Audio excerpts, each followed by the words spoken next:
session. Okay, right. Thank you. Right. Good evening, ladies and gentlemen. Proper career advice and guidance act as stepping stones for success. In order to let your profession move in the right direction, you must know the path that you need to follow. Being ready and having everything pre planned will make your life successful. Profession is the professional development and career guidance unit of Pro Studies of Sri Lanka Law College, which helps you to explore the unexplored areas of the profession and the world of work. This not only functions as a forum which makes you aware of different avenues of the profession, but also it aims to connect and bring professional community and the student community to a single platform. This will feature the eminent personalities who have excelled in their heights in law and other law-related careers, and you'll be able to enlighten yourself with all the experiences and expertise while being at home. We strive for progress. You all are aware about the online study sessions, pro studies, mobile applications, and websites. And profession is the novel initiative, a vital opportunity for the entire law students fraternity. Especially in order to benefit the law students at large, we are proud to join hands with the lead generation of Faculty of Law, University of Colombo. Together, we bring you this wonderful experience to expand your horizons, widen your knowledge, and heighten your courage, and have no fear to enter the profession. Awake the professional in you. Right. සියලු දෙනාටම සුබ සන්ධ්‍යාවක්. වෘත්තීය ජීවිතයේදී නිසි මඟ පෙන්වීම උපදෙස් සමග නිවැරදි දිශාවට ඔබව ගමන් කරවන්නට නිසි පෙරසැලසුමකින් ඔබේ අනාගතය සාර්ථක කරගන්නට Pro Studies හි වෘත්තීය මාර්ගෝපදේශන සහ සංවර්ධන ඒකකය ප්‍රොෆෙෂන් වෘත්තීයේදී ගවේෂණය නොකළ ශේෂ්ත්‍රයන් ස්පර්ශ කරමින් විවිධ මාර්ග පිළිබඳව ඔබව දැනුවත් කරන්නට එවැගේම වෘත්තීය ප්‍රජාව හා ශිෂ්‍ය ප්‍රජාව එකම වේදිකාවක සම්බන්ධ කරන්නට ඔබ සාර්ථකත්වයේ මම් පෙත්තට විවර කරන්නටත් කොළඹ විශ්වවිද්‍යාලයේ නීති පීඨයේ ලීඩ් ජෙනරේෂන් සමගත් වෙළඳ ගැනීම සුවිශේෂී මාර්ගගත දේශන සාකච්ඡා මාලාවක් මේ තෙවන්නටයි ඔබ සූදානම් වන්නේ. Right. This is the third online session and discussion, a lecture series on professional development and career guidance, targeting law students, apprentices, and lawyers. This is a joint collaboration of Pro Studies of Sri Lanka Law College, lead generation of Faculty of Law, University of Colombo. We warmly welcome all the participants.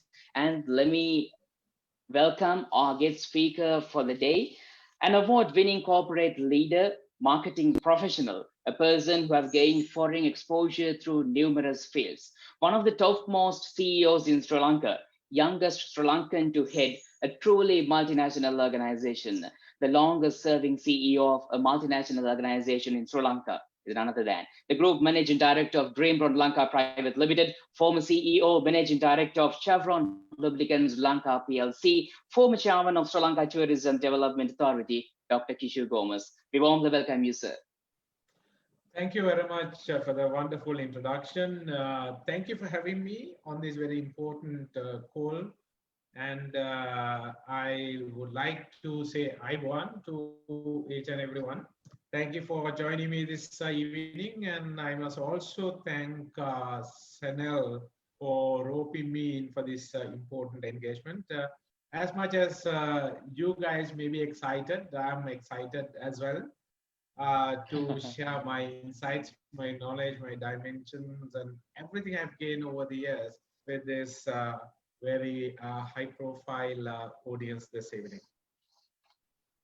Right. Thank you very much for accepting our invitation and joining the session as well. So today we are going to speak about a young lawyer in the corporate sector. So the audience might be comprising of law students, and so apprentices are there, and even junior lawyers get together with us. We have the live transmission of Lead Generation Facebook page and Pro Studies Facebook page, and even this Zoom platform. So my first question, why law is important for the corporate sector?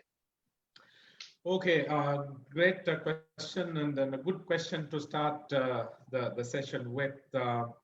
Having said that, let me say that the world we live in and work in is a brand-driven world. Right, we buy brands, we consume brands that are marketed by corporates. So in that, there are global corporates who have very strong global brands, and surely to add to that, there are local brands as well, some of which are very powerful, some are not powerful. Some are trying to graduate themselves to try and hit the level they need to finally hit. So what is a brand finally in terms of a corporate? It's who you are. It's your reputation. It's what you have to be known for. It's your credibility. It's your performance. It's all about delivering the expectations of the stakeholders. And in the recent past, we've seen many large brands and corporates basically, suddenly crashing, raising the eyebrows of various stakeholders. If you really go into the details and try and examine as to why these corporates, mega brands have failed, is because of a lack of compliance and conformance. It is due to lack of respect for the law of the country. It is due to the lack of respect for the global legal and regulatory framework. Um, so that's where corporate law comes into play. How can one build a strong, sustainable, performing brand? And what's the foundation on which you can build that? Surely it's on a legal platform that you can build a strong corporate brand. Under the corporate brand, the products and services you sell. If you are not complying with the legal framework, the regulatory demands, you can use all the other tactics and strategies and mediums in order to build a profile. But I must say that those brands will not be able to survive in a tough competitive marketing environment. So to me, that's why corporate law is important, and that's the role the lawyers need to play. It's not about managing the legal affairs of a corporate. Certainly not that. The lawyers, modern day lawyers' role is to ensure that the business succeeds and the business is able to achieve the business goals, building a business on strong legal foundation. It means the legal background is quite very important for such a thing. Sir, when we legal speak foundation, about legal compliance, are paramount. right, okay, sir. Then if Dr. Kishu Gomez is only equipped with a certain amount of an educational qualification only, he'll not be able to survive like this, even not in Sri Lanka, but all across the world. And I just jot down many things and I read a few. Like you have, when we speak about Dr. Kishu Gomez in beverage and energy, Caltex, Chevron, and you driven to bottom line from an average of 500 million to 3 billion annually. And when speaking about Coca-Cola and even high educational platforms like Slit, Sinek, Colombo Business School, we can speak about Dr. Kishu Gomez. And not only that, when we expect about country assignments, business re-engineering, strategic marketing, procurement, manufacturing, project management, export marketing entry, modern day HR philosophy and practice, you are equipped in such numerous fields. Sir, like to survive in the corporate sector, you have the experience other than a little bit of professional or academic qualifications, right? A lawyer to be survive in that sector, what aptitudes, skills, and characteristics should he possess? Can we give an example with regard to your personal life and your experience? Okay, great question. So we are focusing on corporate law and how a lawyer can perform in the corporate world. So what we need to understand is that a business entity is a value chain. there are so many different activities that happen right across the value chain. So if I may touch upon few key aspects, I mean, you have marketing, you have manufacturing, you have supply chain, you have HR, you have finance, and then you have, you know, many other functions. So if an organization is able to synchronize and synergize all these actions through the value chain, at the end of it, you will have an efficient and productive and sustainable business built, right? So therefore, lawyers certainly need to understand not just law. Understanding law is something that you get out of your education. The technical knowledge is something that you gain from the studies you do. And then obviously, after your studies, and you keep updating your knowledge. But what you have to bear in mind is that you use knowledge to ensure that an organization wins. So it's about using your legal knowledge in order to support a business to succeed. So obviously, when it comes to the right attributes lawyers need to have, number one, I would say, is your fair knowledge about all the other aspects of the business, right? So your core is legal. You know, law, corporate law, and you know, whatever else. But your job is not to just, you know, look at the legal aspects of the business, but use the technical knowledge, the legal knowledge you have in order to support the functioning of all the other, you know, business activities. So you might have, for example, a certain situation in the HR department. So how can you, as a lawyer, support the HR strategy of an organization? So in that, is not just sharing your legal knowledge. No, it's about working together with the HR head or HR team in order to come up with the best solution possible. Uh, Otherwise, you know, you can say, well, I mean, this is the legal environment within which we have to make the decision. This is legal, this is illegal, and this is my advice. You cannot stop there. So what I advocate is go beyond your core. As a lawyer, if you are in the corporate world, know a little bit about HR, not just the legal aspects of HR. I'm saying other aspects of HR. Know a little bit about finance, know about branding and marketing, know about distribution, know about supply chain, know about everything the business you know, does in terms of different business activities. So going beyond core is the number one you know, thing the lawyers need to bear in mind. Number two is that you need to have a friendly personality to be able to be a good team player.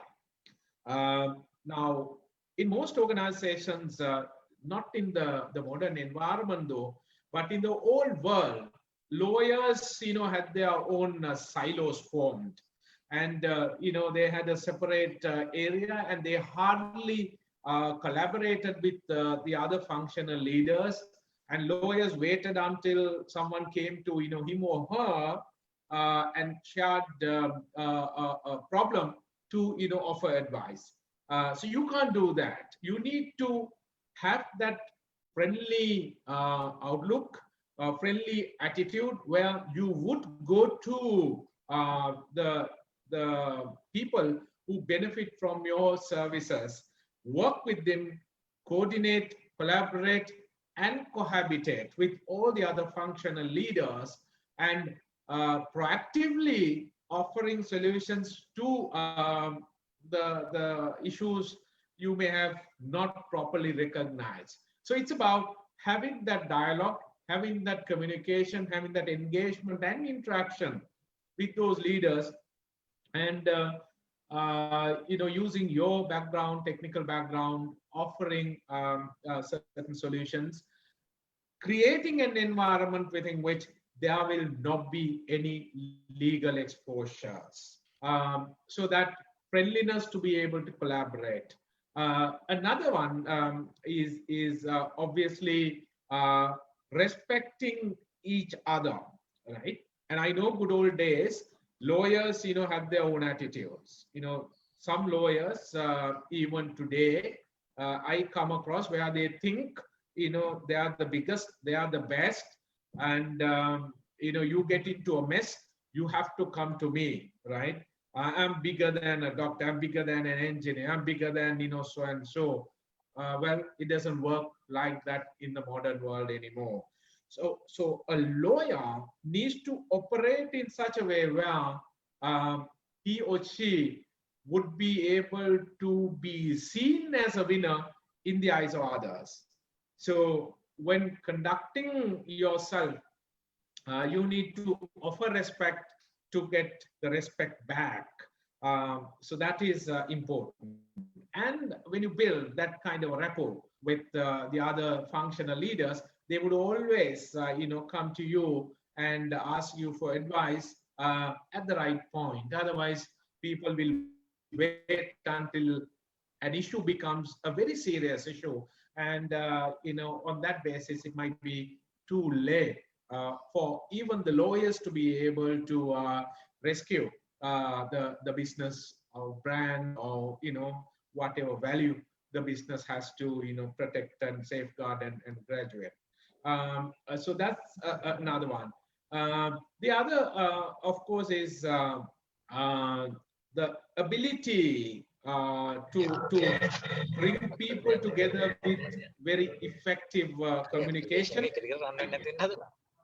I know that you have another question about communication, so therefore I will go into that area with the next question. So let me summarize. Yes, go beyond your core. Be proactive in your approach by having a very friendly personality.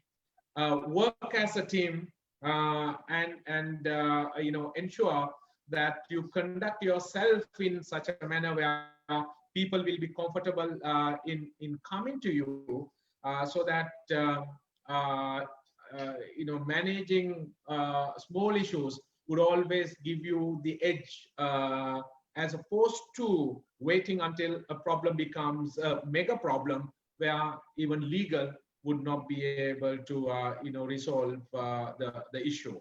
One other thing is that if you wait until a problem becomes very significant, it will cost you money as well. Businesses cannot afford to waste money on legal matters, battling out legal issues. So before issues become significant, if you deal with them effectively at the right point with the right people, with that engagement, collaboration, you'll be able to save money for the organization as well.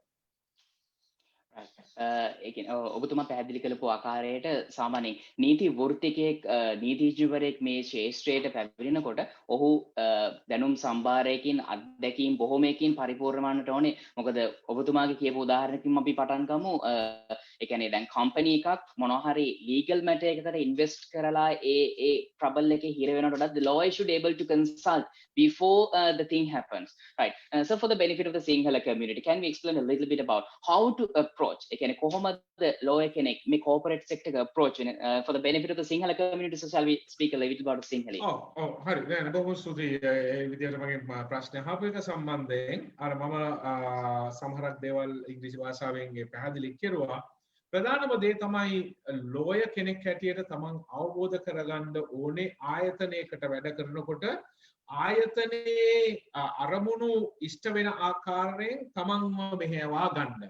Lawyer කෙනෙක් හැටියට legal matters විතරක් handle කරලා තමන් එක රාමුවකට කොටු වෙලා විසඳුම් හොයන්න යෑමෙන් සමහර වෙලාවට සමාගම බලාපොරොත්තු වෙන දේ ඉෂ්ට නොවෙන්නට පුළුවන්. ඒ නිසා යම් කිසි ප්‍රශ්නයක් උඩුදුවන්නට කලින් එහෙම නැත්නම් ඒකේ පරිමාව එහෙම නැත්නම් බැරෑරුම්කම ප්‍රසාරණය වෙන්න කලින් ලෝය කෙනෙක් හැටියට Tamanට හැකියාවක් තිබෙනවා නම් සමාගමේ ඉන්න අනිත් නායකයන් අනිත් කළමනාකරුවන් සමග සාකච්ඡා කළා ප්‍රශ්න කලින්ම හඳුනාගෙන ඒ පොඩි ප්‍රශ්න වලට ලොකු වෙන්න ඉඩ නොදී ඒ ප්‍රශ්න වලට විසඳුම් හෙව්වොත් සමාගමකට හැකි වෙනවා වියදමක් නැතුව එහෙම නැත්නම් පාඩුවක් නැතුව ඒ ප්‍රශ්නේ විසඳන්න. මොකද අද ව්‍යාපාර ලෝකයේ තුල තියෙන්නේ පුදුම තරඟකාරීත්වයක්. එතකොට මේ තරඟකාරීත්වයට සාර්ථකව මුහුණ දෙන්න යන ගමනේදී අනිවාර්යයෙන්ම සමාගමකට සිද්ධ වෙනවා නීතිය පැත්තෙන් කිසිම අවදානමක් නැතුව නීතිය පැත්තෙන් නියමාකාරයෙන් ඒ නීති රාමුව තුල ක්‍රියාත්මක වෙමින් තමන්ගේ ඒ ගරුත්වය තමන්ගේ භාණ්ඩවලට තිබෙන ඒ තන ඒ ඉමේජ් එකේ ප්‍රතිරූපය පවත්වාගෙන යන්න සහ ආයතනයක් හැටියට ඒ කස්ටමර්ස් ලගේ ඇස් තුලින් එහෙම නැත්නම් තමන්ගේ පාරිභෝගිකයාගේ ඇස් තුලින් ගරුත්වය තිබෙන ආයතනයක් හැටියට ඒ ව්‍යාපාර පවත්වාගෙන යන්න. මම හිතන්නේ මට personally messages ආවා like ඒ doubt එක clear වුණා කියලා කිව්ව සර්ගේ සිංහල explanation එකත් එක්ක like today we are discussing about the surviving with the lawyer. How could you survive in the legal field? කියන්නේ කොහොමද මේ lawyer කෙනෙක් මේ legal field එකත් එක්ක corporate sector එකේ survive වෙන්නේ? I think we have the best speaker to speak at the moment because he has a multi-talented person here. When speaking about Dr. Kishu Gomez, like we can speak about many fields. So my next question, right? You have been a speaker. When speaking about Global Marketing Forum, Oil Exploration Technology Conference, CHOGM, World Conference on Youth, and USAID Conference, many more things. You have been there as a speaker. So you can speak a little bit, and you are most correct person to speak about correct communication. නිවැරදි sannivedanaya කොහොමද ආචාර්ය කිෂෝර් ගෝමස් මැතිතුමනි මේ නිවැරදි sannivedanaya නීති ශාස්ත්‍රයේ විද්වතෙකුට ඒ කියන්නේ නීති වෘත්තිකයෙකුට මේ ශාස්ත්‍රයේ ඒ කියන්නේ සර්වයිව් වෙන්න කොහොමද ඒක උපකාරී වෙන්නේ? sannivedanaya මත තමයි අද ලෝකය තුල ජයග්‍රහණය රඳා පවතින්නේ.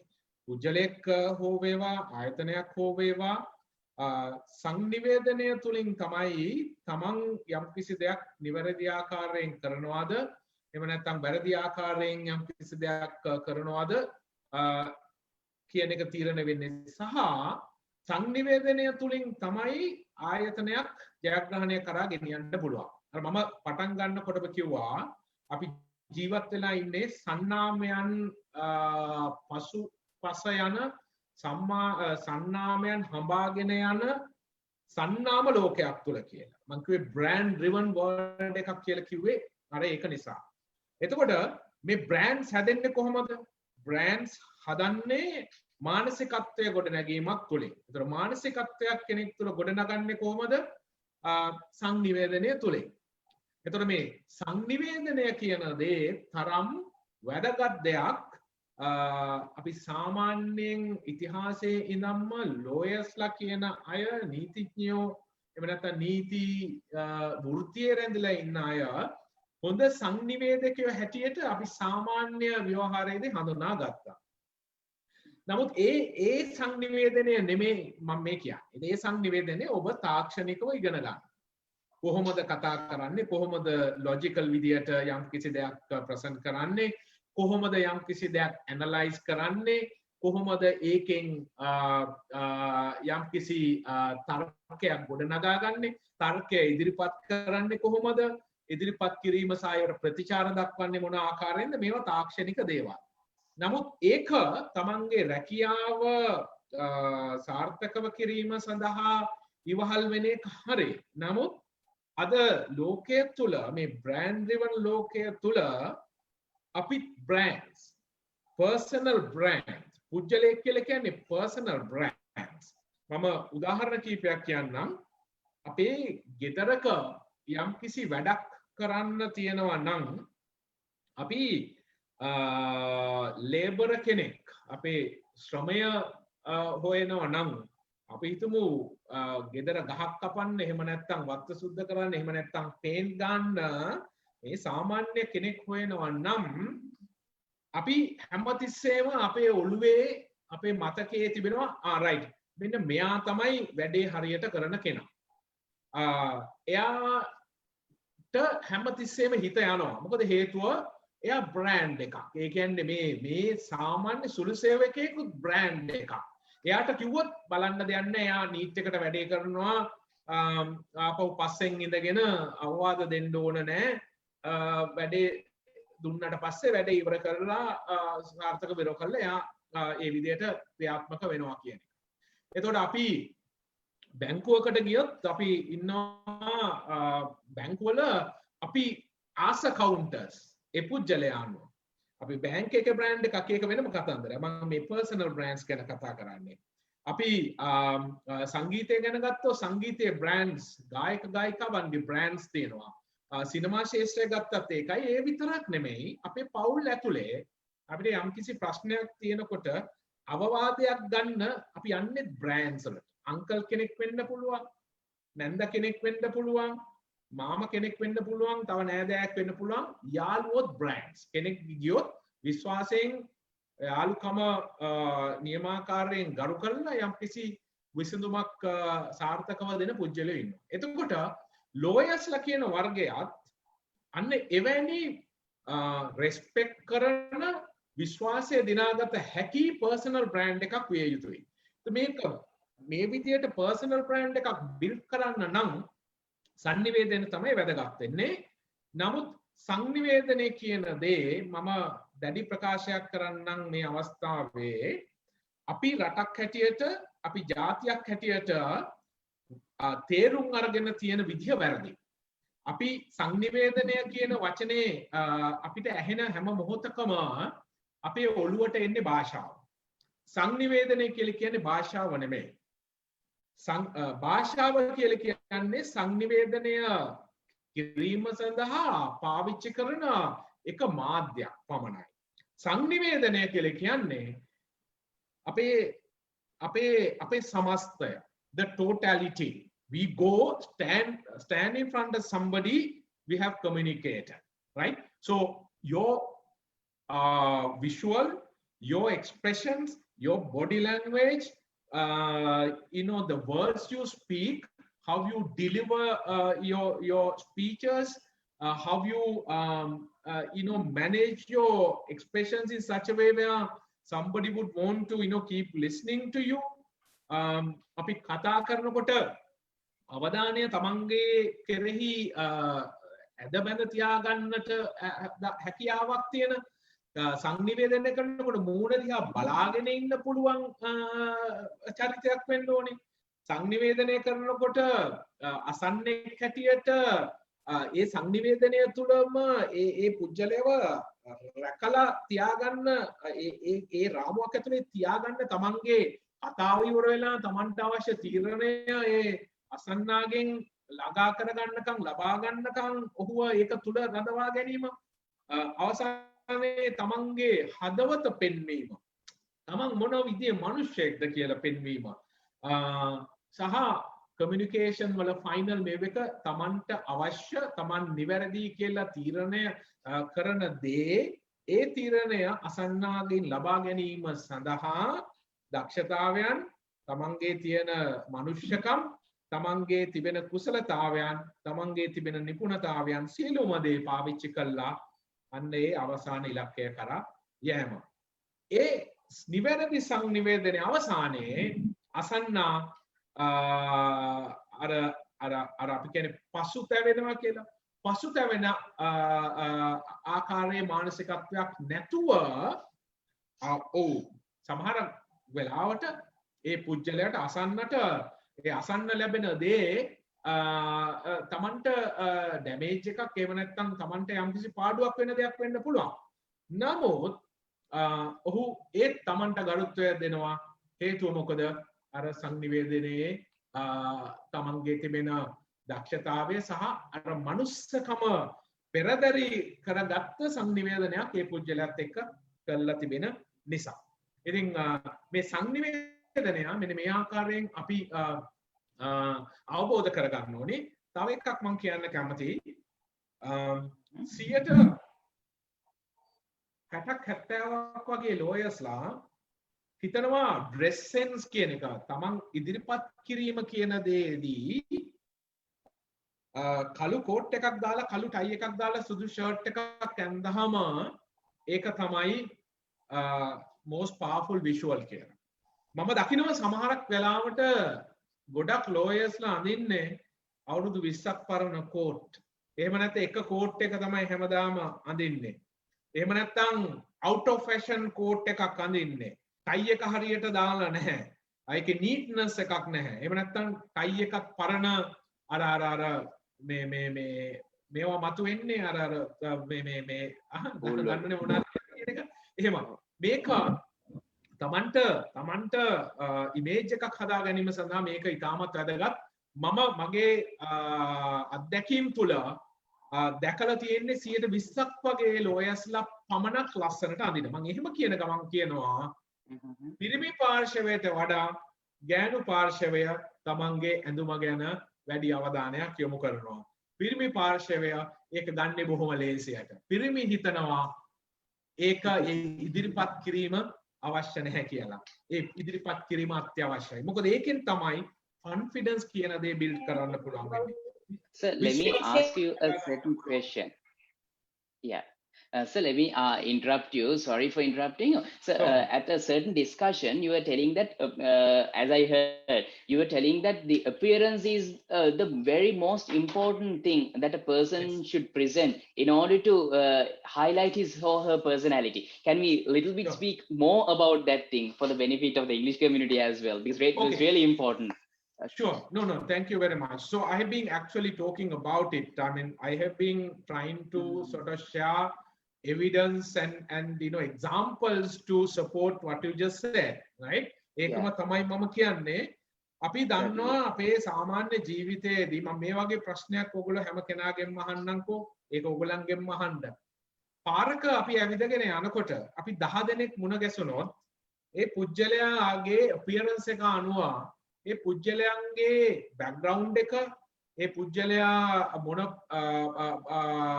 වගේ රැකියාවක් කරනවා ඇද්ද මොන වගේ family background එකක් තියෙන පුජ්‍යලෙක් වෙන්න පුළුවන්ද මොන ප්‍රදේශයේද ජීවත් වෙන්නේ මොන වගේ ඉස්කෝලේකටද ගිහිල්ලා තියෙන්නේ එයා ජීවත් වෙන ගෙදර ඒ පවුලේ වටපිටාව මොකක්ද කියන එක සම්බන්ධයෙන් අපි අපේ නිගමනය අපි ඉදිරිපත් කරන්නේ නැද්ද? ඉදිරිපත් කරන්න කියලා පුජ්‍යයට ගිහිල්ලා කියනවා නෙමෙයි. අපි දැක්කහම අපි නිගමනයකට එන්නේ නැද්ද? මේ පුජ්‍යලේ මේ වගේ එක්කෙනෙක් වෙන්නේ නැති කියලා. ඒතර ඒ එන නිගමනයන් 90ක් නිවැරදි නැද්ද? 10ක් වරදින්න පුළුවන්. 90ක් නිවැරදි නැද්ද? right? අපි දන්නවා හිපියෙක්ගෙයි සුද්දෙක්ගෙයි තියෙන වෙනස අපි දන්නවා. right? අපි දන්නවා 5 star hotel එකකට ගියාම ලස්සනට කොණ්ඩේ වවාගත්ත ටිම් කරපු පිරිමි එක්කෙනෙක්ගේ වෙනසයි හික්කඩුව එහෙම නැත්නම් අරුගම්බේ බීච් එකකට ගිහිල්ලා ඒ දේම කරගත්ත අයගේ ඒ දෙන්න වෙනස් කියලා අපිට හඳුනා ගන්න බැරිද? ලස්සනට කොච්චර ඇඳත් එයා ඇවිදින විදිය, එයා කතා කරන විදිය, එයාගේ විෂුවල් එක මැනේජ් කරන විදිය අනුව අපිට කියන්න බැරිද? අපිට කියන්න පුළුවන්ද බැරිද? මෙයා මෙහෙම පෙන්නුවට මෙයා පුම්බගෙන ඉන්නේ කියලා කියන්න බැරිද? right? එහෙම අය නැද්ද? ඒතකොට අපිට හිතිලා නැද්ද අනන්ත වාරයක් අයියෝ මේ මිනිස්සයා අපි පසුව දැනගන්නවා මෙයා මාර ජොබ් එකක් කරන්න හිටනා මාර බෑග්ග්‍රවුන්ඩ් එකක් තියෙන එක අයියෝ බලන්නකෝ ඉන්න හැටි කියලා අපි කියලා නැද්ද? අනේ ඒක තමයි මේකේ තියෙන වැදගත්කම. විශේෂයෙන් ලෝය කෙනෙක් කියලා කියන්නේ විශ්වාසය මත තමන්ගේ සේවාව හොයාගෙන යන අය. right? එතකොට ඒ විශ්වාසය තියාගත හැකි පුජ්‍යලෙක් කියන එක ඒකෙන් පිළිඹු වෙන්න ඕනේ. අපි සමහරක් ආයතන ගත්තොත් මම මේ ආයතන මම මේ කිව්වට මේක මේ මම ප්‍රොමෝට් කරන බ්‍රෑන්ඩ්ස් වත් එහෙම දේවල් නෙමෙයි. අපි හිතමු LB ෆයිනෑන්ස් කියලා.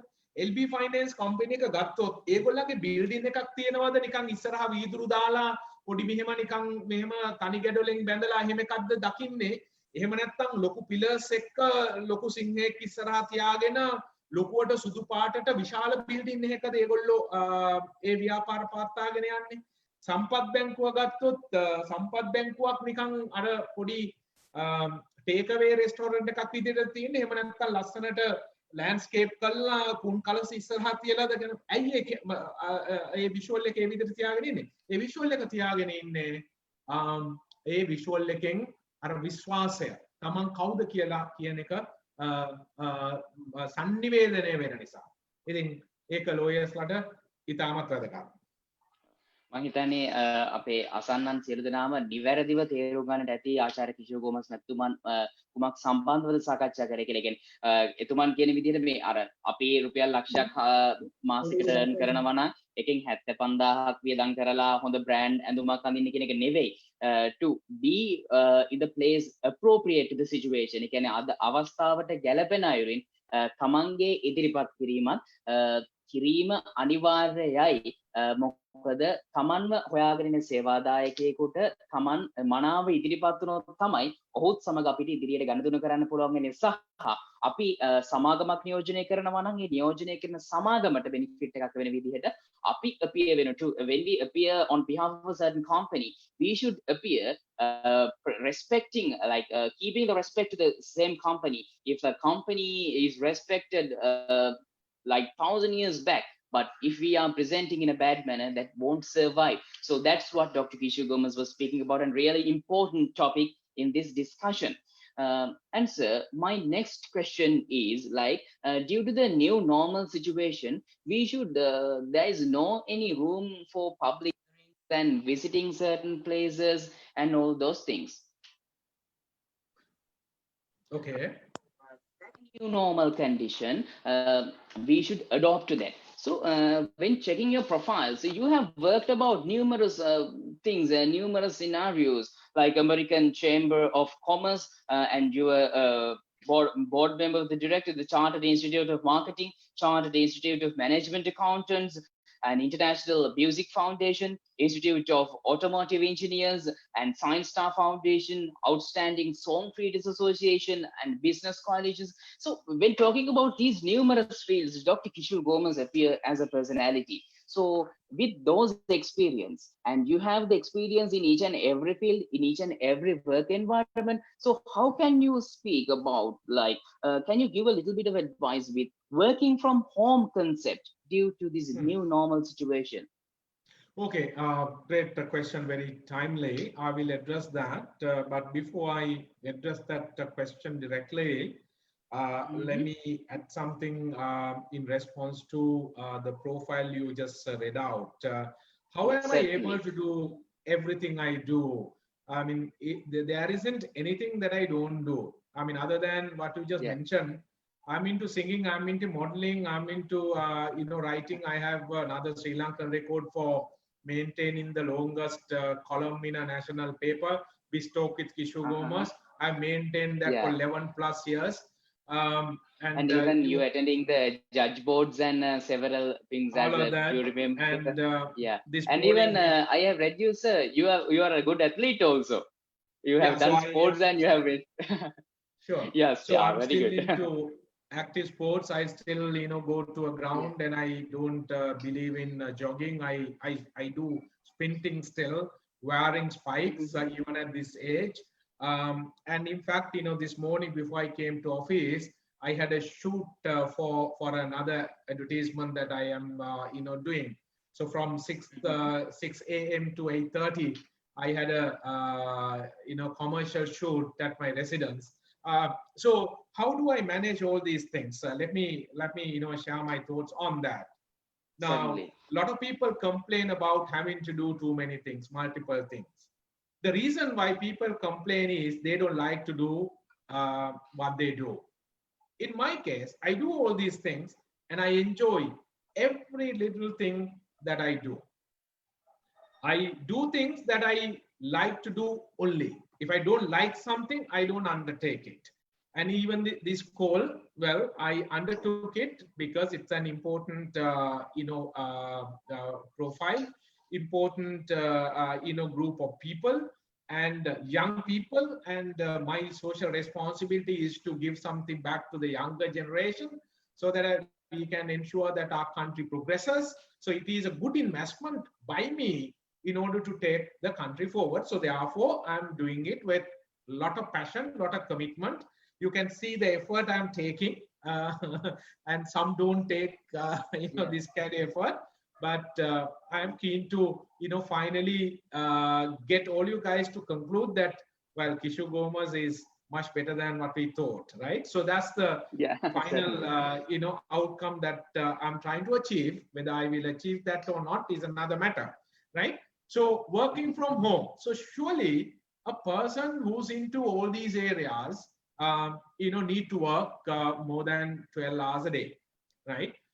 So nowadays in the new normal world, obviously you cut down on traveling, you cut down on human connection, you try to operate from where you are, so that you will not be risking yourself, you will not be risking others. All that is fine. So how do we operate effectively from home? And that is important. So it actually requires and it demands a lot of discipline. It's not about just being at home and doing work. No, it's actually being at work. By the way, you are at home. So it's being at work at home.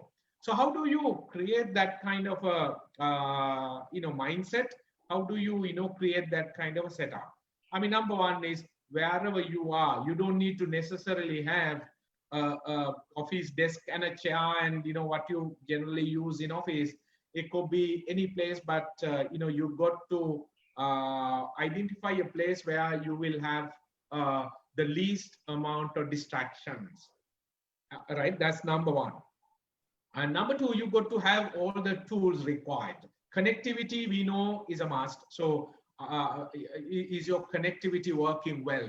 Do you have all the tools available? Do you have a notepad? Do you have an iPad if you are an electronic guy? Do you have a pen, pencil? Do you have things to record if required? All of that. So that is number two. Number three, you have to have a timetable, right? Just because you are working from home doesn't mean that you can wake up at 9 a.m. No, you can't. You have to, wake up at the right time, depending on how many hours you have to work, depending on, what time you have to, start working. I mean, those are all flexible things. But when you have to start work, you have to start work. So if your colleagues are, online by 8 o'clock, you have to ensure that you are online 5 minutes to 8, right? And you have to tell your home people that you are working. So that is a discipline not only you need to have, your family members need to have as well. If you are married, your husband, your wife, your mother, your father, your siblings, your kids, whatever, they need to know that you are working. And unlike unlike a weekend, they should not be coming and telling you all the issues. They should not be coming and troubling you for housework. They should not be coming and asking you what to cook and things like that. So only difference should be, instead of you being in office, you are at home. Office එකේ නෙමෙයි ගෙදර ඉන්නේ, නමුත් office එකේ ඉන්නේ. අනේ ඒ discipline එක, ඒ විනය තමන් තියාගන්න ඕනේ. ඒ විනය තමන් තුල පමණක් නෙමෙයි, ගෙදර අයටත් ඒ විනය කාවත් ගන්න ඕනේ. මොකද තමන්ට විනය තිබුණට වැඩක් නැහැ. ගෙදර අයට විනය නැත්තම් එතන තමන්ට සාර්ථකව work from home කියන සංකල්පය ඇතුලේ ක්‍රියාත්මක වෙන්න හැකියාවක් ලැබෙන්නේ නැහැ. ඉතින් ඒක තිබිය යුතුයි. අවසාන වශයෙන් අවංකභාවය, right? The integrity, the honesty. you are expected of certain delivery on a daily basis. So you have to ensure that you commit yourself to fully deliver that, right? And it is a nice opportunity for you to basically tell your supervisors, your leaders, your superiors that you are a super performer. It's actually a very good opportunity for you to show that you are committed, you are disciplined, and you are delivering even though you are remotely working. So I would actually use the opportunity in order to make an impression, so that the day you are able to go back to office, you'll be more respected, you'll be identified and recognized to be the next man to be promoted. And even if nothing like that comes on your way, you can be happy as a human being finally that you're being honest to yourself, and you have really given your best out to the employer, and that would surely pay you back in kind and in by other means.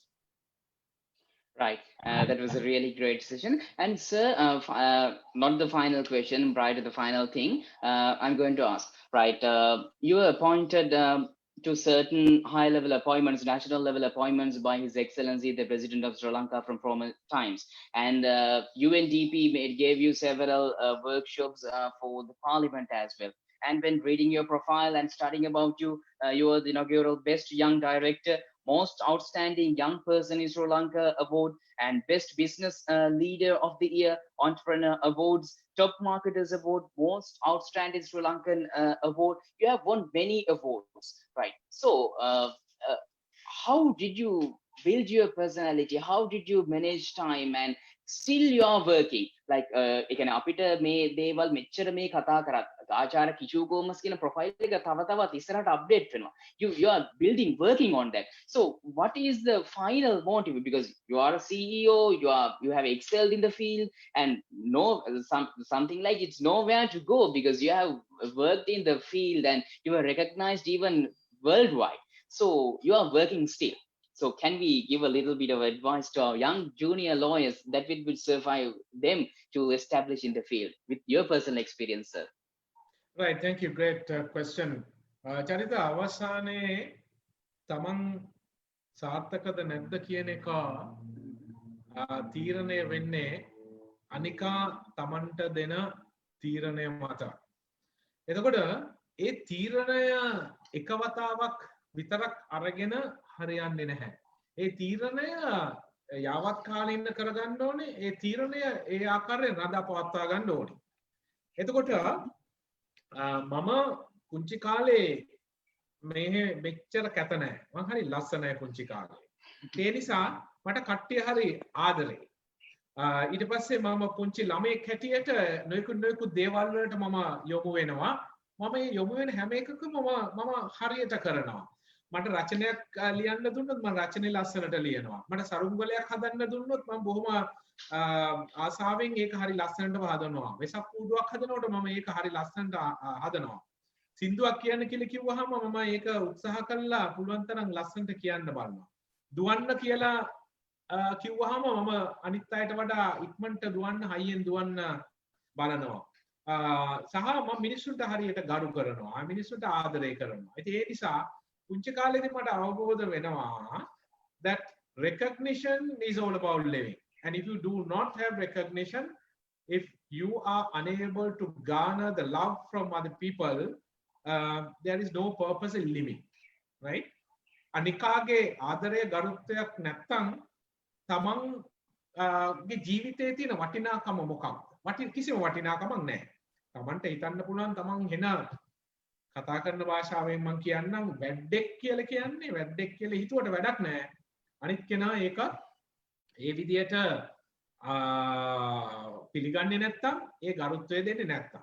එතකොට winning once is easier than keeping on winning. Winning once is easier than keeping on winning, right? And winning in a progressive manner is even more difficult, right? එතකොට අපි දැන් brands ගැන මම කියලා කතා මේ කතා පටන් ගත්ත නිසා බ්‍රෑන්ඩ්ස් ගැන කියන්න. බ්‍රෑන්ඩ් එකක් බිල්ඩ් කරන්න ලේසියි. බ්‍රෑන්ඩ් එකක් පවත්වාගෙන යන්න අමාරුයිනේ. අපි දන්නවා ලංකාවේ ගත්තොත් නොයෙකුත් බ්‍රෑන්ඩ්ස් ඇවිල්ලා තියෙනවා.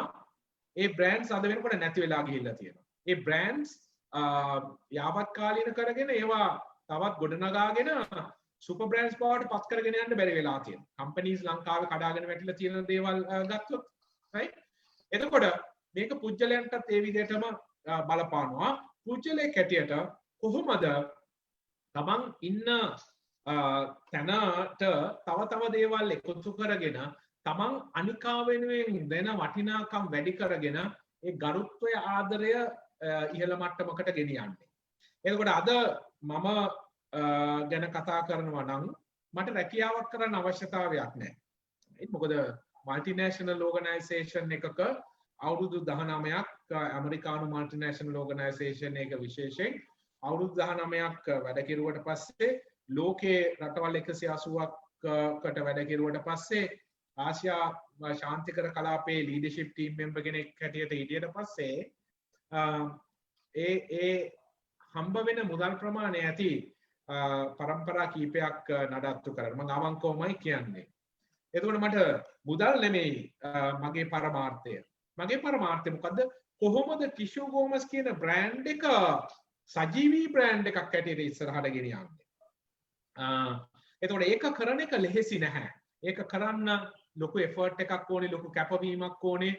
සහ තව දේවල් ඉගෙන ගන්න ඕනේ. තව තමන්ගේ තිබෙන හැකියාවන්, තමන්ගේ තිබෙන දැනුම ප්‍රසාරණය කරගන්න ඕනේ. සහ සංනිවේදනයත් වෙන්න ඕනේ. තමන් කොච්චර මේ දේවල් කෙරුවට වැඩ නැහැ. අවසාන වශයෙන් තමන් ඇසුරු කරන අය, තමන්ගේ වටපිටාවේ ඉන්න අය ඒ ගැන දන්නේ නැත්තම්. ඉතින් ඒ විදිහට මාව පරිපාලනය කරගන්න නිසා මට හැකියාව ලැබිලා තියෙනවා අලුත් දේවල් කර කිෂු ගෝමස් කියන බ්‍රෑන්ඩ් එක අලුත් බ්‍රෑන්ඩ් එකක් කරගන්න ගමන් වටිනාකම එක අංශයකට විතරක් කොටු නොවි වටිනාකම් නොයෙකුත් අංශවල උත්පාදනය කරමින් අර ආදරය කියන දේ තව වැඩි කරගෙන යන්න. මගේ අවසාන පරමාර්ථය අවසාන ජයග්‍රහණය හැටියට මම දකින්නේ මම මේ ලෝකේ S2 පියාගන්න දවසට එහෙම නැත්නම් අපි ඍජුව කතා කරනවා නම් මම මැරෙන දවසට මට හදවත් කීයක් තෙත් කරලා මේ ලෝකෙන් නික්මෙන්න පුළුවන්ද? S කීයකට මට කඳුළු ගේන්න පුළුවන්ද කියන එක තමයි මම කියන්නේ. අනිත් කෙනෙක් කාණ්ඩවන්නවා කියන එක නෙමෙයි, අනිත් කෙනෙක්ගේ සිත් කනගාටුවටපත් කිරීම නෙමෙයි. නමුත් මම මේ ලෝකෙන් නික්මෙන දන දවසට කිව්වොත් අයියෝ හොඳ මිනිස්සෙක් මේ ලෝකෙන් නැති වුණා කියලා, ඒක තමයි මිනිස්සෙක්ට අවසාන වශයෙන් ළඟා කරගන්න පුළුවන් ලොකුම දේ ජීවිතේ. ඉතින් ඒක වෙනුවෙන් තමයි මම කැප වෙලා ඉන්නේ. ඔබතුමාට දීර්ඝායුෂ ප්‍රාර්ථනා කරනවා. නමුත් ඔබතුමා මේ වෙනකොටත් මම හිතනවා ඒ දේ සමාජය තුළ ශ්‍රී ලාංකික පුරවැසියන් ඒ වගේම මේ විවිධ රටවල පුද්ගලයන් පවා මොකද සමහර වෙලාවට මිතුරන් එක කතා කරනකොට විවිධ ඔයාලගේ රටේ ඉන්නව නේද මේ වගේ කෙනෙක් like that they speak about you sir. I think you have done it for the moment also. Thank you so much. Right. And certainly sir, you said that even in your childhood you did correctly what you were given to do. And now today, even in this discussion, you are able to speak about you in such a way because you did all those things correctly. If I remember you the very first days of your life, I read about you at the moment. When I was like 2-3 years back before being a law student, I read many more personalities, and one thing that figured out is your stories as well. And that was really interesting. Sir, one day you were attending to an interview when it was a huge rainy day. But that means like to be punctual, you should go there without an umbrella or certain covering or something. But to be punctual, you need to be like you are all completely out of interviewing mode. But you were there. I think you survived at the moment. So can we speak a little bit about that as an advice to our young generation? Okay, yeah, no, I'll certainly address that to inspire the the audience here. what you said is right, and thank you for reading that and remembering it. Yes, it's true. That was an interview that I faced at Coca-Cola. Coca-Cola at that time was one of the biggest and best companies in Sri Lanka. In that era, there weren't that many big brands. So it was a big thing for me. I got the letter, and I was living in Moratuwa. That's my well, I was born in Matara for a reason because my mother is from there, but my father is from Moratuwa. So I was living in Moratuwa, and obviously I had no car. My father was in Matara. He was running his business there. So obviously I got onto a bus, and unlike today, the roads are not too familiar. So you have to ask people. So that was the way we No, used to no Google find Maps and directions. navigation at that time. Yeah, nothing like that. And අද වගේ Colombo board ගහලා ඉතින් ගහලා ඒව මුකුත් නැහැ. කඩේක board එකකින් තමයි දැනගන්නේ ඉන්නේ මෙන්න මෙතන කියලා. ඒ කඩේ බෝඩ් එකේ ඇඩ්‍රස් එක තියෙනවා නම්. So මම ගියා දැන් කොහාකොළ ආයතනයේ එතකොට තිබුණේ නවලෝක හොස්පිටල් එක ළඟ. එතකොට මම ගිහිල්ලා බහින්නේ පුරහලෙන් ටවුන් හෝල් වලින් මම බහින්නේ. එතකොට එතන ඉඳන් තියෙනවා කිලෝමීටරයක් විතර වගේ දුරක්.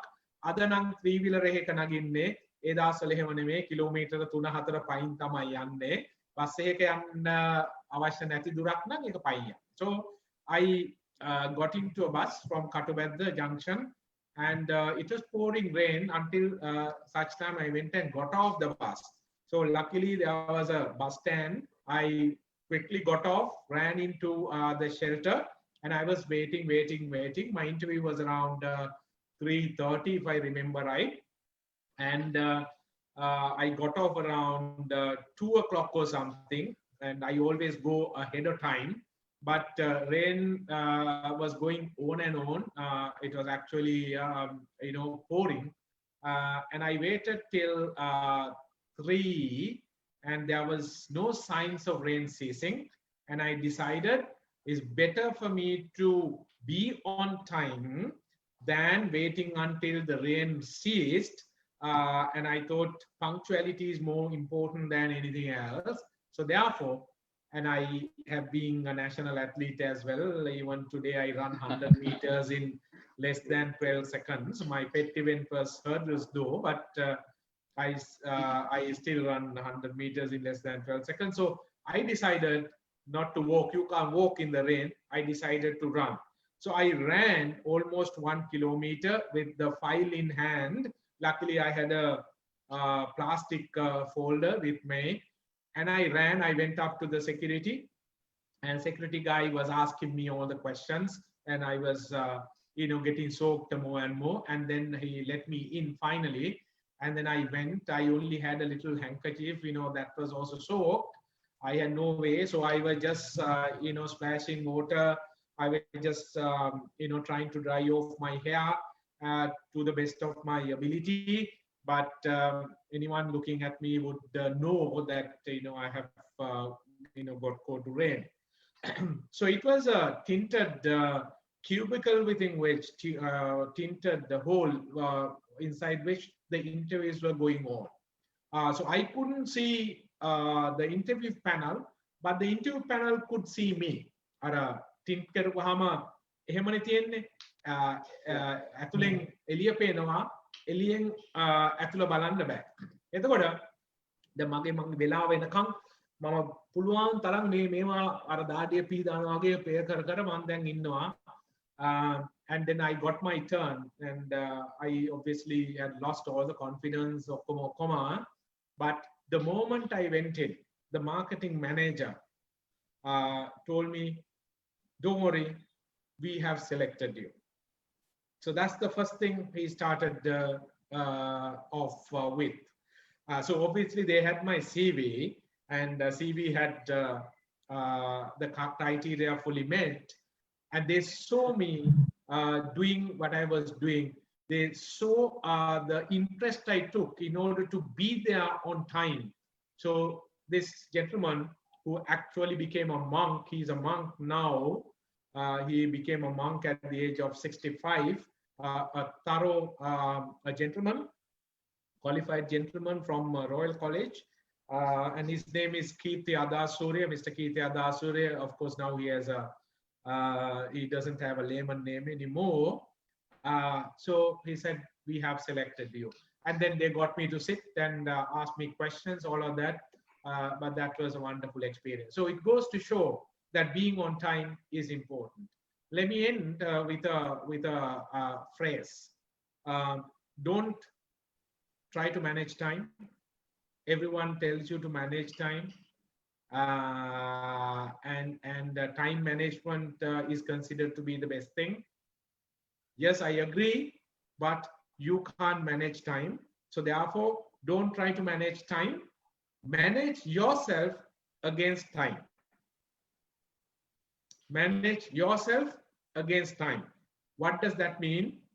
If you want to be punctual, all what you can do is making decisions to be somewhere on time. So it's about what time you're going to leave home, how much time is going to take for you to get there. So making those decisions, making those right judgments, managing yourself. And that's the way you can be punctual. So it's not about managing time. It's not about time management. It's about self-management to be on time, to be a perfect time manager. Right. That was the perfect beginning of a personality, Dr. Kishore Gomez, right? At last, sir, with that experience, අර ඒ විදිහට කටුබැද්ද හන්දියෙන් bus එකේ නැගලා තෙමි interview එකට දුව ගියපු ඒ කාලේ නම් නිකන් කිෂෝ ගෝමස්. නමුත් අද ආචාර්ය කිෂෝ ගෝමස් කියලා රටක් ලෝකයක් ආදරය කරන චරිතයක්. ඔබ එදා බස් එකේ ගිහිල්ලා පයින් දුවලා ගියාට ඔබ එක්තරා අවස්ථාවකදී ඔබ ලිපියක් කියවලා තියෙනවා මම එතනදී ඔබ කියනවා පාරේ විනාඩි 10කට සැරයක් කාර් එකක් යන කාලේ මට කම්පැනියෙන් කාර් එකක් තිබුණා මට වාහනයක් තිබුණා මට ඒ දේවල් තිබුණා ඔබ ඒතනට ඔබ ළඟා කරගත්තා ඒ වගේම මෑතකදී ඔබේ හැකියාවන් මුළු රටට ලෝකයට ප්‍රදර්ශන වෙන අවස්ථාවක් මේ ඊස්ට් ඇටැක් එකෙන් පස්සේ මේ ටුවරිසම් සෙක්ටර් එක ගොඩගත්ත විදිය as the chairman of the Sri Lanka Tourism Development Authority, like finally as a piece of advice to the entire legal community, we'll conclude with that, with your experience and the challenges you faced while involving in that sector.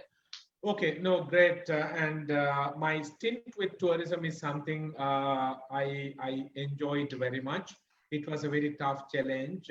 I took over tourism in order to help the country's economy. Tourism brings in the $5 billion income on an annual basis.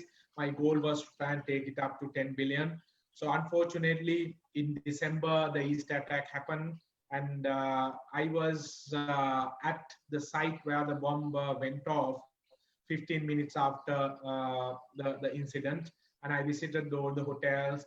And then I had to go to the defense headquarters to have meetings with the defense secretary, all the ministers, IGP, 3 forces commanders, all of them, because it was an attack on Sri Lanka tourism. 3 5-star hotels got bombed off, and 42 tourists died and over 300 got injured. So we had no excuse to be offered to the rest of the world. The politicians were hiding, and all the other authorities who should go in front of the global media and explain things to the rest of the world, they were all hiding. But before the East attack took place, we had already made arrangements to go to Dubai to be a part of a global tourism exhibition that was happening. And it was to be 3 days later, 3 days after the attack, 24th, 25th. So everyone said, the Hotelier Association, Tour Operator Association, the ministry, the government said, no point going, why should you go? What can we say? It's a major blunder and there's no excuse we can give. But I kept on telling everybody, no, this is the time we should go.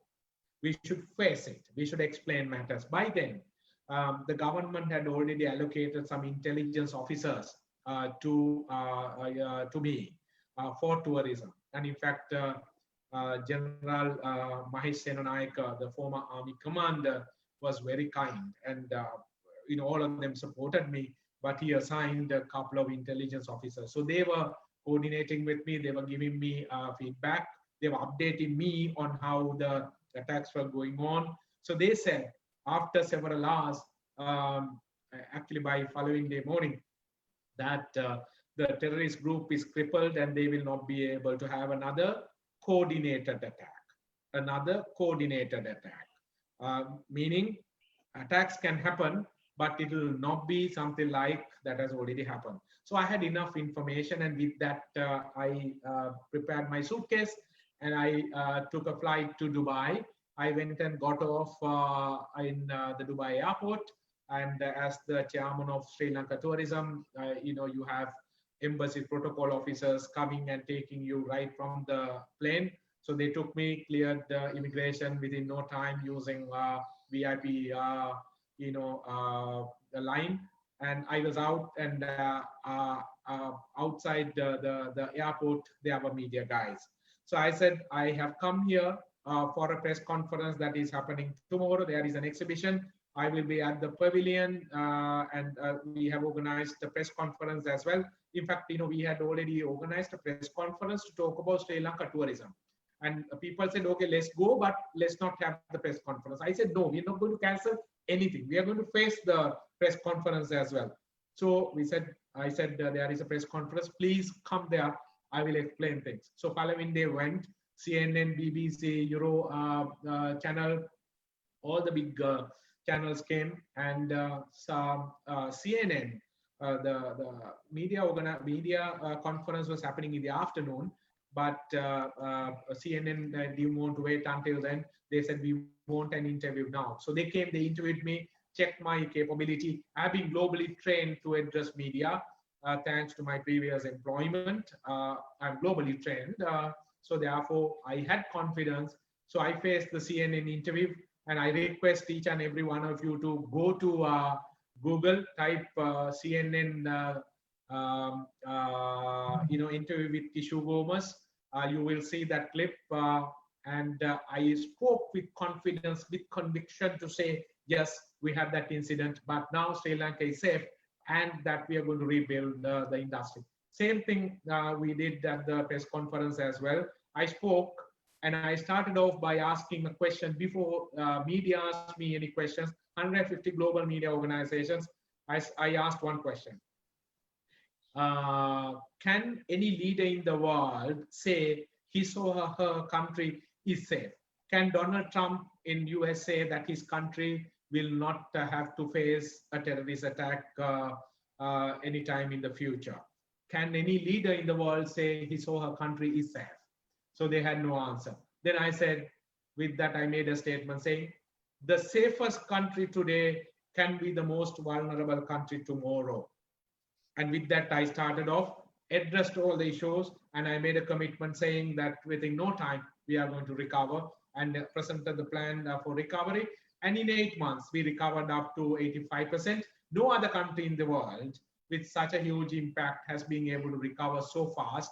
And minimum countries have taken 13 months. So I'm glad that I made a contribution. But day before the election, I decided to step down because I didn't want to be directed by the politicians.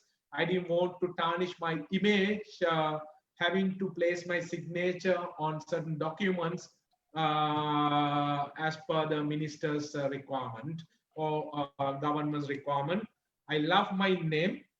I have built that name with sweat, pain, blood, all of that. And name is everything to me. And working in the government sector is very risky. You can be the best professional, but you can get into a major mess. And I will not risk my name anymore. So therefore, I'm saying Kishu Gomez will never ever get back into the public sector. And Kishu Gomez will continue to create value for the country by engaging in activities that create real value for the poor people of our country. So that's my pledge, and thank you for asking that question. Yeah, and that's not no more any name, it's a brand, Dr. Kishore Gomez. Like you have built up that background with these recent past and your perfect activities. And so like today we were discussing about the surviving of a young lawyer in the corporate sector. Shall we open up like 5 minutes to the audience for a Q&A session, sir? Yes, I can take 5 minutes. Please go ahead. Yeah, sure. The audience, you can have a couple of minutes to ask questions from our guest speaker, Dr. Kishore Gomez. Hello, sir. ගොඩක් කලාවට දැන් වර්තමානයේදී අපි ගොඩක් ශිෂ්‍ය උත්සාහ කරනවා නීතිය අතිරේක සුදුසුකමක් විදිහට ඉගෙන ගන්න. එක්ස්ට්‍රා නීතියත් එක්ක යම් දේවල් ඉගෙන ගන්න බලනවා. එතකොට ඒ කියන්නේ උපාධි කිහිපයක් ෆලෝ කරන්න වගේ. දැන් අපි ගත්තොත් දැන් තරංකාරී ව්‍යාපාර ලෝකය නීතියත් එක්ක අපිට ඉගෙන ගන්න පුළුවන් මොන වගේ විශේෂ ශාස්ත්‍රයන්ද සර්ට තියෙන අත්දැකීම් එක්ක මම හිතන්නේ වර්තමානයේ තියෙන තරංකාරී මේ ව්‍යාපාර ලෝකයට ගැලපෙන්නේ මොන වගේ විෂයන්ද කියලා මම සර්ගෙන් දැනගන්න කැමතියි. දෙකක් ගැන මට පැහැදිලිවම කතා කරන්න පුළුවන්. එකක් තමයි finance and accounting. මොකද ඒකේ තියෙනවා ලොකු governance part එකක්, compliance part එකක්. එතකොට එතෙන්දී අපි හිතමු listed company එකක් නම් a listed company එකක publicly quoted company එක legal matters කියන දේවල් ඉතාමත් වැදගත්. එතකොට lawyer කෙනෙක් හැටියට listed company එකක legal advice දෙනකොට ඒ finance accounting ඒ පැත්ත ඉතාමත් වැදගත් වෙනවා. අනිත් එක ඒක නම් බොහොම පහසුයි තේරුම් ගන්න. HR සම්බන්ධයෙන් තියෙන knowledge එක සහ අලුත් ලෝකයේ තුල අපි කියනවානේ කම්පැනි එකක objectives තුනක් තියෙනවා කියලා, profit, people and planet කියලා. එතකොට මේ පරිසරය පැත්තෙන්, governance පැත්තෙන්, sustainability පැත්තෙන් lawyer කෙනෙක්ගේ තියෙන දැනුම ඉතාමත් වැදගත්. දැන් උදාහරණයක් හැටියට අපි හිතමු legal advice එක දෙන්න තියෙන්නේ plastic manufacturing company එකකට නම් ලෝකයේ ප්‍රවණතාවයන් මොනවාද පරිසර නීති සම්බන්ධයෙන් සහ ලෝකයේ ට්‍රෙන්ඩ්ස් මොනවාද මේ ප්ලාස්ටික් සම්බන්ධයෙන්. එතකොට ඒ වගේ knowledge එක අවශ්‍යයි. එහෙම කියන ගමන් මම කියනවා lawyer කෙනෙක් හැටියට corporate law practice කරන්න බලාපොරොත්තු වෙමින් ඉන්නවා නම් හැම දෙයක් ගැනම ඉගෙන ගන්න, හැම දෙයක් ගැනම කියවන්න. එතෙන්දී අර අපි අරගෙන කන් විහිදාගෙන අපි සංයමයෙන් යම්කිසි දේවල් දිහා බැලුවොත් පොත් නොකියුවත් තාක්ෂණික පැත්තෙන් ඉගෙන ගත්තේ නැති වුණත් දේවල් අහුලා ගන්න පුළුවන්. ඒ විදිහට තමයි මම මගේ චරිතය නිර්මාණය කරගත්තේ. ඒ විදිහට ඒ දැනුම හොයාගෙන යන්න. Hello, sir. So first of all, thank you for taking the time to address us all. My question is, if you are going to hire a lawyer, what are you looking for in him? Okay, number one is it's not law that you are buying. It's not the legal knowledge you're buying. You are buying. The reason why I'm using the word buying is as an employee, what you do with an employer is a transaction. You give value, you get value back, right? You create 100,000 rupee worth value, you get 50,000 back as your salary, right? So it is a transaction, right? So an employer would buy an employee. So an employer needs somebody who has the legal knowledge to be able to create commercial value for the business. So the practical perspectives of a lawyer to be able to really apply him or herself to create business value is what the employer would be looking at. Knowledge is nothing if you cannot apply the knowledge in order to create a business value or stop the value erosion of an organization. It works both ways, right?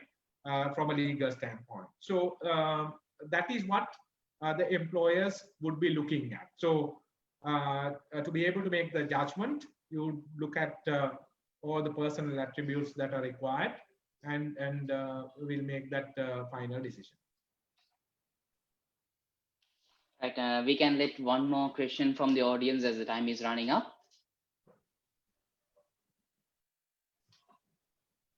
Right. With the silence, it seems. Doctor. No, yeah. Vijayaratna, Mr. Vijayaratna. Yes, this is related to the last question raised by the participant. My question is very much similar, Doctor. What are the questions that you are going to raise at the interview to the maybe to the head of legal who is going to join your organization tomorrow? Maybe few questions. Okay, so two scenarios. One, if it is not a fresher who has had experience working in another organization, the modern employers would be asking questions to try and understand what the experience, practical experiences have been of that particular individual, right? So in that, you would not ask technical questions, theoretical questions, but we would ask questions in order to really understand the real situations, what real situations this individual has had to encounter, and would ask that individual to describe the scenario, and then how that individual went about in addressing or providing solutions to the issue. So it is experience-based interviewing processes the modern organizations would be adopting. It's not what you know, but how you have used your knowledge to offer a solution. So the other scenario is, where it's a fresher who has not had any knowledge or practical experience rather. Of course, then you would ask questions to understand if that individual, other than having the technical knowledge, has the knowledge to understand how the practices work, right? So there are, the interview panel might describe a situation and would ask the interviewee to analyze the case and propose solutions. So that is to be able to understand whether this individual is in a position to use the technical knowledge to be able to provide a solution. Right. Thanks, Doctor. Thank you. That was it. Thank you. Right. Okay. Then that was the end of this Q&A session. So as the time is limited, we are going to wind up this session, and hope you have expanded your horizons, widened your knowledge, and heightened your courage, and got rid of fear to enter the profession. Finally, on behalf of Pro Studies, I would like to thank our guest speaker, Dr. Kishu Gomes, Group Managing Director of Dreamron Lanka Private Limited, former CEO and Managing Director of Chevron Lubricants Lanka PLC, former Chairman of Sri Lanka Tourism Development Authority. Thank you, sir. Thank you very much for joining us with today's session with a huge workload. And thank you very much again for joining with Pro Studies and Lead Generation. Thank you so much for giving me the opportunity. Thank you for inviting me. And a few people have been talking to me, including you. Thank you for all the coordination. And thank you for the great questions posed by you. And several participants, asked some wonderful questions as well. Thank you so much. And I wish all you people a better tomorrow. Better tomorrow is not something that will be gifted to you. Better tomorrow is something that you need to create. And I know that you have the ability to create that future, not just for you, for the benefit of all Sri Lankans. God bless you all. Samata Theruvan Saranai. Thank you, sir. Wish you all the very best for your future endeavors as well, and especially the lead generation of Faculty of Law, University of Colombo, for joining us with today's to bring us the target to a wonderful experience to expand to a large audience. Last but not least, our participants who join us with today's session, and Facebook Live participants who join us with Facebook pages. And thank you all. Thank you very much for being with us. Stay tuned with Pro Studies, the profession with lead generation, University of Colombo, Faculty of Law. Will strive for the progress. Thank you very much. Stay safe. Awake the professional in you. Thank you.